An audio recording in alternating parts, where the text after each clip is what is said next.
हाय दोस्तों मैं अनंत भारद्वाज आप सभी का अपने चैनल ज्ञानपुर में स्वागत करता हूं। दोस्तों हमने क्या स्टार्ट किया था, सर्किल स्टार्ट कर दिया था। ठीक है, आज मैं उसमें देखिए एक दो प्रॉपर्टी है मैं बताऊंगा और ये क्वेश्चन भी है। ये क्वेश्चन भी मैं एक लेके आया था लास्ट लेक्चर में। आपको याद होगा कि हमने डायरेक्ट कॉमन टेंजेंट और ट्रांसवर्स कॉमन टेंजेंट और ऐसी चीजें में प्रॉपर्टी हम लोगों ने पढ़ा था कि उसमें टेंजेंट की लंबाइयां निकालनी थी। ये इसके बारे में हमने पढ़ा था। ठीक है, उसी पे एक बेस्ड दोस्तों ये क्वेश्चन है। इसमें हम अभी और भी क्वेश्चंस करेंगे बट इसकी बात कर रहे थे। हाँ देखिए, आरओ यारो का जो रिजल्ट को लेके बहुत डाउट चल रहा है। बहुत से बच्चे, मतलब मैं जो लास्ट वीडियो में था उसमें बहुत से बच्चों ने कमेंट किया है कि सर मेरे तो ज़्यादा मार्क्स है, 49 पॉइंट समथिंग है, फिर भी मेरे नहीं क्वालिफाई हुआ है। तो उसके बारे में एक वीडियो में, एक शॉर्ट वीडियो में उसे बनाऊंगा। ज़्यादा टाइम देखो यार भाई, मुझे मिल नहीं पाता है, मैं ऑलरेडी वर्किंग हूँ, ज़्यादा टाइम मिल नहीं पाता है। 5-6 मिनट का एक वीडियो बनाऊंगा क्लेरिफिकेशन से रिलेटेड। और देखिए एनटीए ने क्या किया है वो तो कोई नहीं जानता, मैं आपको बता रहा हूँ। धांधली किस लेवल पे हुई है, क्या हुआ है, भगवान मालिक है इस एग्जाम के। ठीक है, बट जो बातें मुझे समझ में आई वो मैं आपको बस बता दूंगा। ठीक है, अच्छा देखिए ये क्वेश्चन दिया हुआ था, ये क्वेश्चन है दोस्तों। ठीक है, इस क्वेश्चन में देखिए ये है कि एक बड़ा वाला सर्किल है, बड़ा वाला वृत्त है जिसकी त्रिज्या 9 सेंटीमीटर है, छोटा वाला सर्किल है जिसकी त्रिज्या है 4 सेंटीमीटर। अब क्वेश्चन बोला है दोस्तों कि इन जो दोनों वृत्तों पे एक स्पर्श रेखा खींची गई है।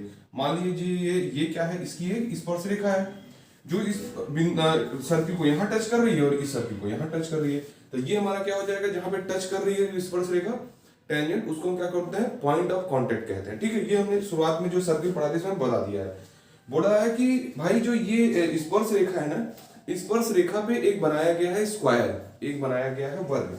अब पूछा इस क्वेश्चन पे इस वर्ग का क्षेत्रफल बताना है, इस वर्ग का क्या बताना है, एरिया बताना है। अच्छा, इस वर्ग का एरिया निकालने के लिए इस वर्ग की हमको लंबाई पता होनी चाहिए ना। वर्ग की किसी एक भुजा की लंबाई पता होगी तभी तो हम इसका क्षेत्रफल निकालेंगे, एरिया। अच्छा, आप ये देख रहे हो, पहले देखो क्वेश्चन जो पूछा है ना, आप जब क्वेश्चन से ही पीछे जाओगे तो आपको एग्जैक्टली आइडिया लगने लगेगा कि एग्जैक्टली हमको कैसे करना है क्वेश्चन में। ये तो चूंकि बहुत आसान क्वेश्चन है जिसमें इतना दिमाग लगाने की जरूरत नहीं है, बट आप समझो मैं बताना क्या चाह रहा हूँ, अप्रोच क्या होना चाहिए। इस सर्कल, इस स्क्वायर का क्या पूछा है, एरिया पूछा है। अब आपको दिमाग में आना चाहिए कि इस स्क्वायर का एरिया निकालने के लिए हमको क्या पता होना चाहिए, इस स्क्वायर की किसी एक भुजा की लंबाई पता होनी चाहिए। इधर इधर इधर के बारे में तो कुछ आइडिया दे नहीं रखा है, लेकिन आप देख रहे हो कि ये जो भुजा है ना भाई, ये दोनों सर्किल को टच कर रहा है, इन दोनों सर्किल को यहाँ पे स्पर्श कर रहा है, टच कर रहा है। ठीक है, ये जो लाइन है इसकी टेंजेंट है, मान लो इसको मैं नाम दे देता हूँ ए और इसको नाम दे देता हूँ बी। अच्छा, आपने जब लास्ट क्लास में मैंने पढ़ा रहा था तो मैंने बोला था जब दोस्तों दो सर्किल एक दूसरे को आपस में इस तरीके से टच करते हैं, एक दूसरे से टच करते हैं, तो उनमें जो ये जो लंबाई होती है कॉमन टेंजेंट की, ये भी क्या होगी, ए और बी होगी।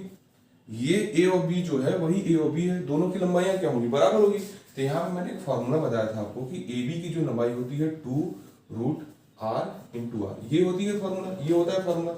यहाँ पे ये क्या है, एक सर्किल का क्या है, रेडियस है, ये जो है दूसरे किसी सर्किल का रेडियस है।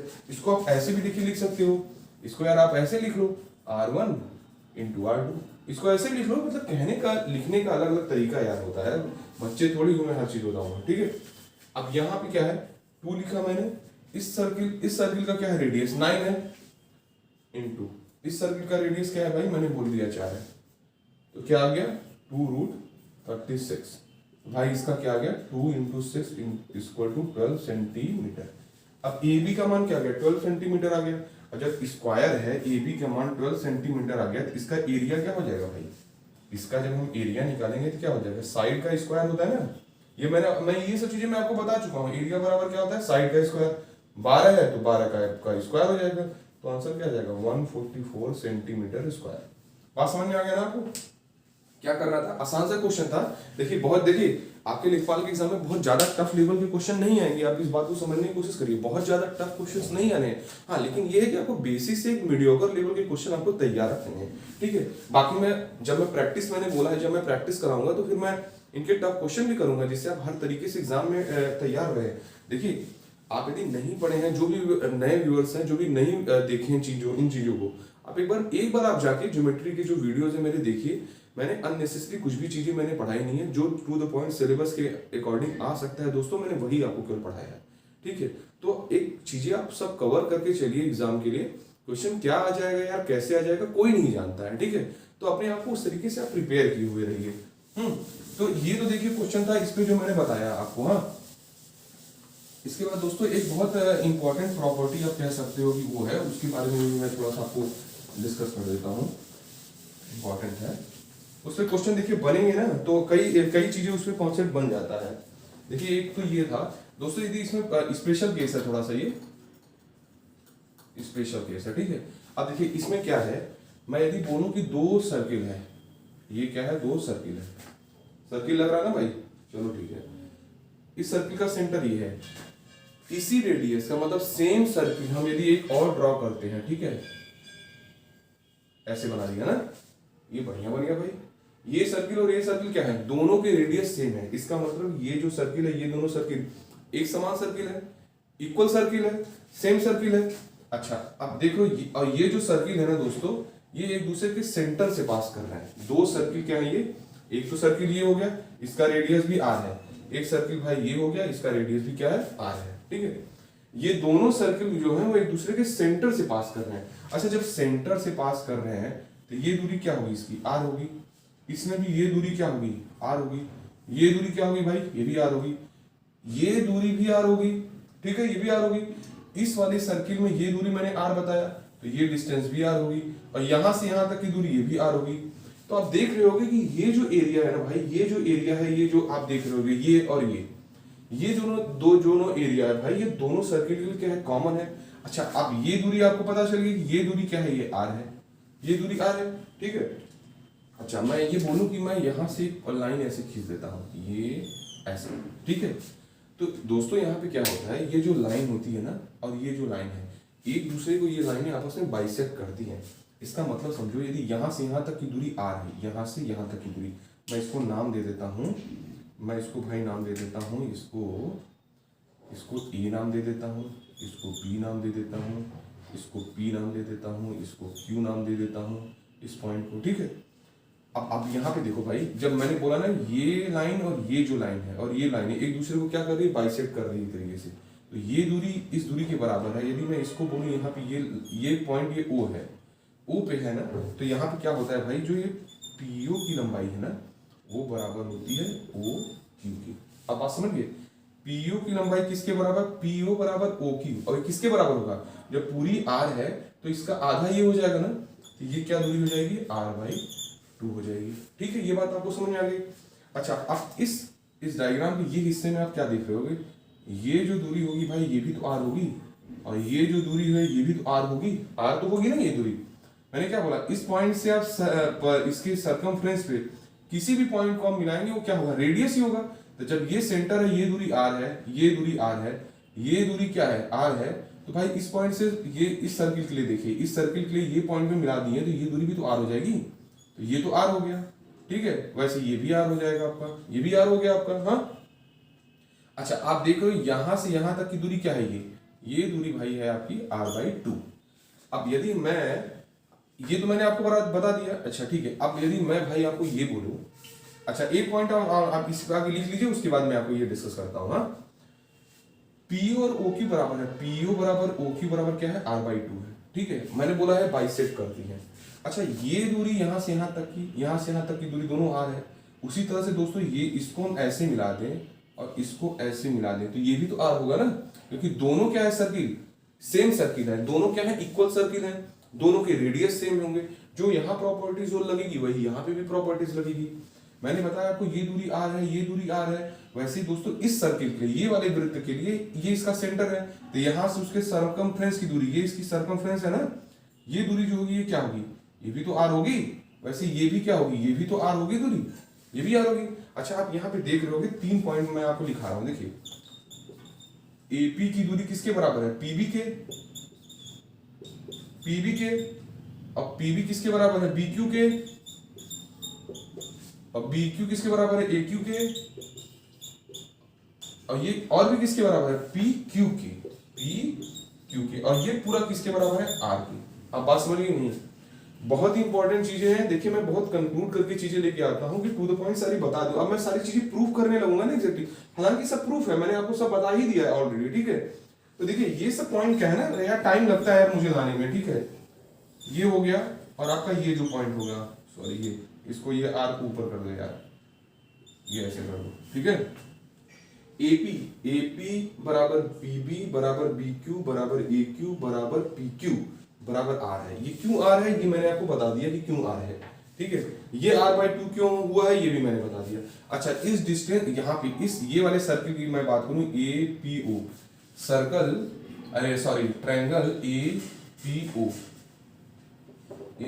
की बात कर रहा हूं यार। ये क्या है? सर्कल APO की बात करूं मैं, तो आप यहाँ देख रहे हो कि ऐसे कुछ बना हुआ है कि नहीं, ऐसे कुछ बना नहीं, APO ऐसे बना हुआ है।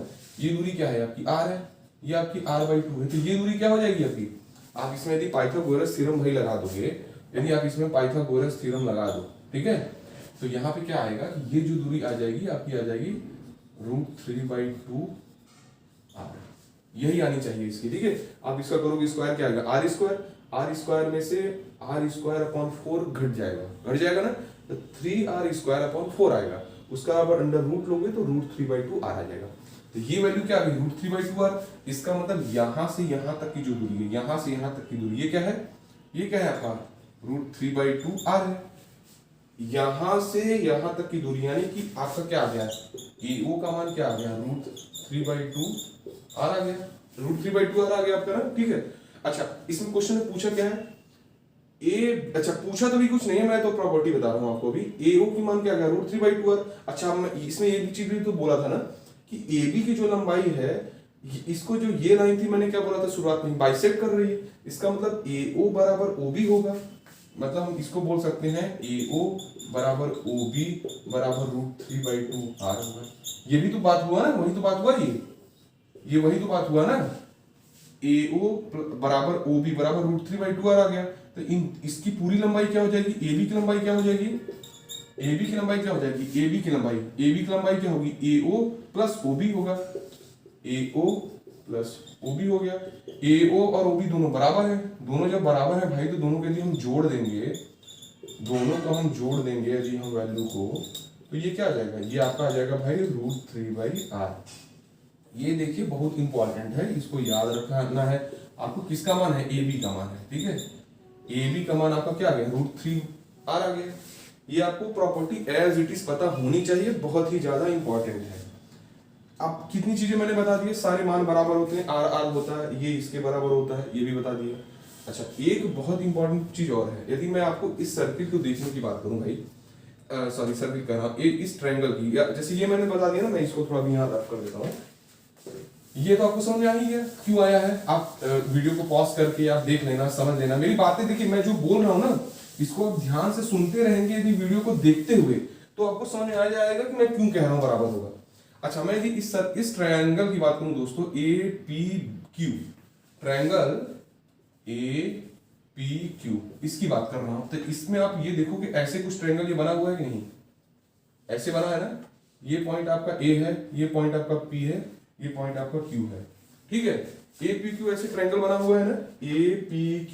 अच्छा, यहाँ पे AP क्या है? R है दोस्तों। ये जो आपका AQ है, AQ क्या है? ये भी क्या है? R है। और आपका दोस्तों PQ क्या है? ये भी R है ना। अच्छा, आप ये देख रहे हो, कोई दोस्तों यदि ये कोई ट्रायंगल है जिसकी तीनों भुजाएं क्या है? आपस में बराबर है। जब तीनों भुजाएं दोस्तों आपस में बराबर होती हैं तो वहां क्या होता है? जब तीनों भुजाएं आपस में बराबर होंगी तो अपने अपोजिट जो वर्टेक्स है उस पर इक्वल एंगल क्या करेंगी? इक्वल एंगल बनाएंगी। इसका मतलब ये एंगल और ये एंगल क्या है? आपस में बराबर है। अच्छा, ये जब तीनों एंगल आपस में बराबर है तो आप सोचो कि जब त्रिभुज की तीनों कोणों का योग क्या होता है? 180 अंश होता है ना। अब ये 180 अंश त्रिभुज के तीनों कोणों का योग है, इसका भी, इसका भी, इसका भी, तो ये सारे कोण एक एक कितने कितने के हो जाएंगे? 60-60 के हो जाएंगे कि नहीं? क्योंकि बराबर है इसलिए 60-60 के हो जाएंगे। तो ये कोण आपको पता चल गया 60 हो गया ना। अच्छा, जैसे इस ट्रायंगल में आपको बता रहा हूं ना दोस्तों, ये कोण क्या आया? 60 आया ना, ये कोण 60 आया। अब देखिए आप ये समझ रहे होगे, आप ये समझो इस चीज को, ये कोण कितना आया? ये इतना 60 आया। आपका जो ये कोण है ये कितना आया? 60 अंश आया। और भाई जो आपका ये कोण आया ये भी कितना आया? 60 अंश आया ना। वैसे ही दोस्तों जब आप नीचे वाले ट्रायंगल में ये यही सेम प्रॉपर्टी आप लगाओगे, देख लो ये आर है, ये आर है और ये आर है, तो ये भी क्या आ जाएगा आपका? ये इतना, ये आपका 60 आ जाएगा, ये आपका 60 आ जाएगा और ये भी 60 आ जाएगा, ठीक है। तो आप यहाँ देखोगे जो अपोजिट साइड ये एंगल है ये कितने कितने अंश के हैं? 60 अंश के हैं। तो मैं यहाँ लिख दे रहा हूँ angle PAQ, P A Q किसके बराबर है, पी बी क्यू के, एंगल पी बी क्यू के ये बराबर है 60 अंश के, ठीक है। और जैसे ये एंगल कितना आया था, 60 आया था, ये 60 आया था, तो ये पूरा कितना हो गया, 120 अंश हो गया। वैसे ही दोस्तों ये 60 था, ये 60 था, तो ये पूरा इतना कितना हो गया, 120 हो गया। तो ये अपोजिट साइड के एंगल एक दूसरे के बराबर है, तो इसको मैं लिख लेता हूं, एंगल ए पी बी बराबर एंगल ए क्यू बी बराबर 120 डिग्री, ठीक है। यही दोस्तों देखिए आपको बताना था, सारी प्रॉपर्टी मैंने इसकी आपको डिस्कस कर दी। बहुत ही इंपॉर्टेंट केस था, स्पेशल केस भी था, ठीक है। इस पे क्वेश्चन बनेंगे तो आप कंफ्यूज होगे, ठीक है। जब आपको इतनी सारी प्रॉपर्टी जैसे आप पहले से पढ़े रहोगे ना, आपको चीजें भाई याद रहेंगी ना, तो आपको एग्जाम में देख के सोचने की जरूरत नहीं पड़ेगी कि यार अब मैं कैसे लगाऊं, इसको कैसे करूं, ठीक है।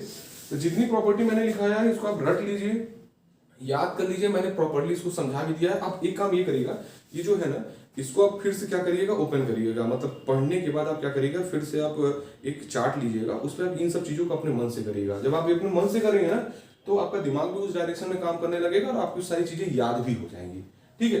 तो आज के लिए दोस्तों मैं कहूंगा इतना ही करता हूँ। एक स्पेशल केस और रह रहा है, 2-3 इसमें और बातें रह रही है, वीडियो में बताऊंगा, उसके बाद इस पर कुछ क्वेश्चन हम प्रैक्टिस करेंगे, फिर आपका सर्किल खत्म हो जाएगा, ठीक है। तो आज के लिए इतना ही काफी है दोस्तों, ठीक है। Thank you very much.